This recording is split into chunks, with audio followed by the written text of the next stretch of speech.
Good afternoon, everyone, and welcome to Crafternoons. I'm Miss Angela with the Indian Valley Public Library, and today we are going to be drawing from this book. And this book is Ralph Maciello's Ancient Egypt Drawing Book.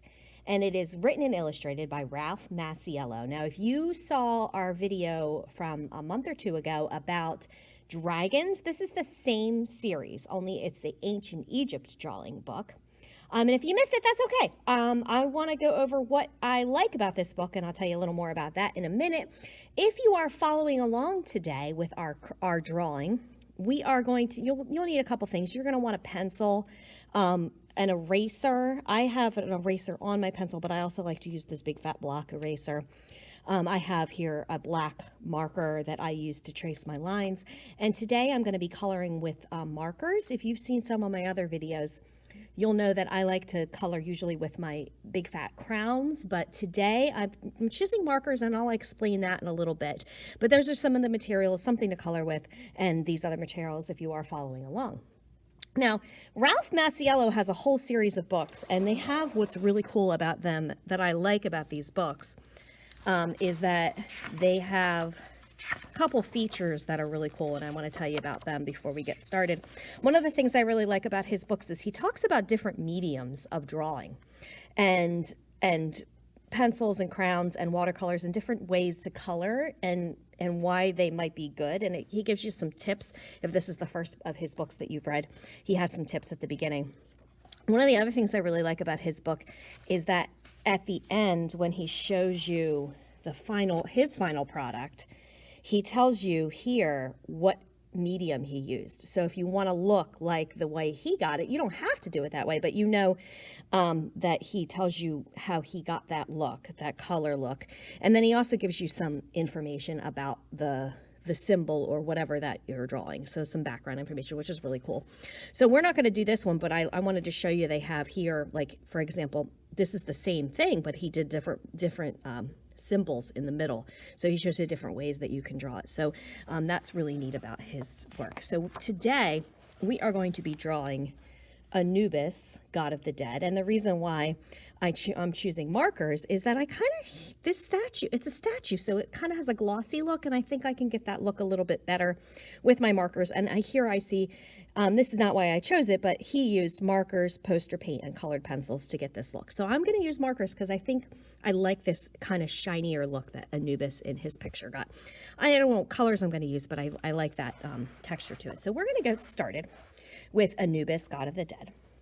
So I'm going to grab my paper. That's the other thing I forgot to mention earlier you're going to need is some white paper to draw on. I like white. You can really use any color, but since I'm coloring it, I want the colors to really pop, and white allows me to do that. So I'm going to put this aside here so I have some good drawing space right here. And grab my pencil. And it looks like with this, because we're making him on a statue, we're going to draw little thin rectangles for him to sit on. That's going to be the top of the base that he's on. So I'm just going to draw very thin. So you don't want it to take up too much space, but he's kind of long. So I'm going to make it long so I have plenty of room and I can make him nice and big. So there's my rectangle, the base that he's going to sit on. And then we're going to start with, it looks like his belly. So we're doing a kind of a curved line, curved one way and then curved the other. Kind of starts almost about halfway down this rectangle. So we're going to do a curved, make that a little bit bigger, and a curved that way, and ending maybe about 3/4 of the way down. So here we're going to continue with some curved lines. This is going to end up being, it looks like Anubis's front leg. So a curved line here, and we're going to continue with his back leg down here, close to where it curves here. We're going to draw another curved line like that. I'm going to erase that a little bit there. So here we're going to continue with his front leg and start almost towards the end here.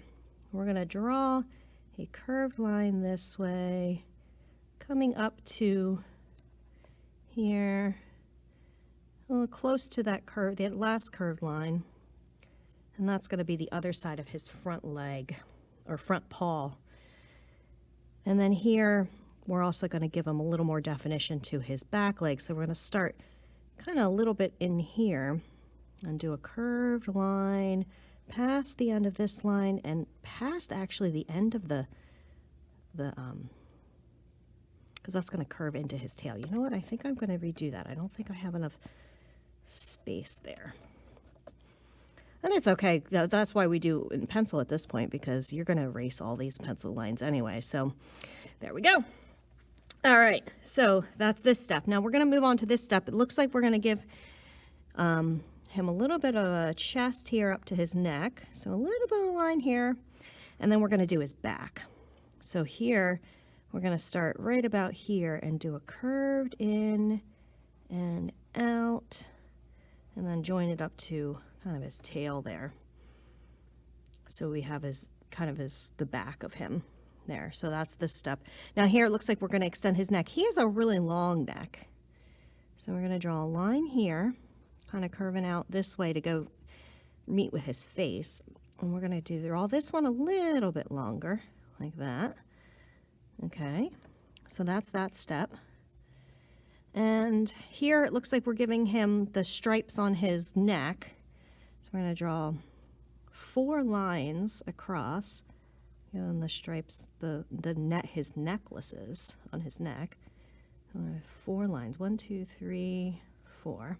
And then we got to give him his first ear, so kind of almost a long raindrop or teardrop shape, like this. He has big, long, pointy ears, and then a curved line right in the middle there. So there's that. Now we're going to work on his face next. So here we're going to have a line coming out of his, to do the top of his head, curve down a little bit to go into his nose, and a point, and it looks like there's a little divot right here, very small. I might have to fix that. I think I might have made it a little too big, and then connect it here. Yeah, I think I'm going to make that a little bit of a smaller divot. It's just a slight divot there. Yeah, I think I like that better. So now we're going to give him another ear. And since this one is on the other side of his head, it's not a full teardrop shape. It's more of like a triangular shape. So we'll do that, and just a line through here to give him his second ear. Okay, so now we're going to give him a little more detail on his face. So we need to give him a nose, so a little curved line here at the end of his mouth. And then we're going to give him a little more of a line. I really don't like how this turned out. I think I'm going to change this. Now that I'm adding more to his face, I think I actually want to make it a little bit out like that. There. And now it looks better. Sometimes when you go to a next step, you realize, I don't like how I did with that step. So that's what's nice about having the pencil. All right, so we now have his face, but also in this, oh wait, I forgot the lines that are going to end up being his eyes. So they're like these curvy lines. Sometimes I find it helps me to look ahead a little bit. Like I wanted to see how this was going to look. And so I looked ahead to the final drawing to here. You can see what it's going to look like. And sometimes that helps me with earlier steps. So that's another thing I like to do. Now that we've got his face pretty much well drawn out, we're going to start working on his base, the base of his statue. So we're going to draw some more rectangular shapes under this one. This one's going to have a little bit of curve on each end. Ooh, I did not like how that turned out. So we're going to do this. And a curved line here, and then we're going to keep that curve going for the next section. Draw another square, and here. Now here, if you're drawing straight lines, I'm doing this freehand, which is why I'm not really thrilled with how my lines are turning out. But you can always use a ruler too if you want to make it precise and straight lines. I didn't bring a ruler with me today, but that's another option there too. I'm just drawing it freehand, but that's certainly. If you want your lines to be really straight, that would probably be a great tool to have. Now, in this next part, we're going to continue to make the base. So we'll draw a line here, and a line here and connect them like that. And oh, looks like in this step we're also going to finish off his eye. So I'm going to draw a curved line here. Again, we have almost like a teardrop shape with a little bit of a circle in the middle here for his pupil. And we are going to continue. The last step here is we are going to draw, shift this a little bit here, his tail. So we're going to continue this line down to the bottom here and curve it back up and around and connect it actually to the base. And the very last thing we're going to do is draw this. It's almost like it looks like a sleigh he's sitting on. So we're going to extend this line here and draw more of a one of those rectangular shapes. But at the end here, we're going to curve it up and like that. I'm actually going to do that curve a little differently. There we go, like that. All right, so there we have Anubis, and I'm going to keep my book out here because I think I'm going to model mine a little bit after this, the way this is, but not completely. So now I'm going to trace my lines and give my Anubis a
And there you have it.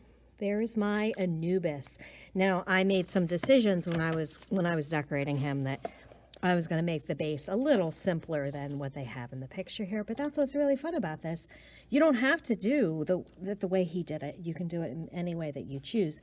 And I just made some choices here to make it a little more simple, change the colors up a little bit.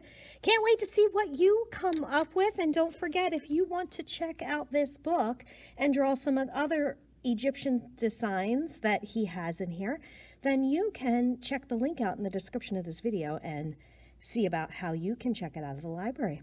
All right, happy drawing, and we will see you next time. Bye.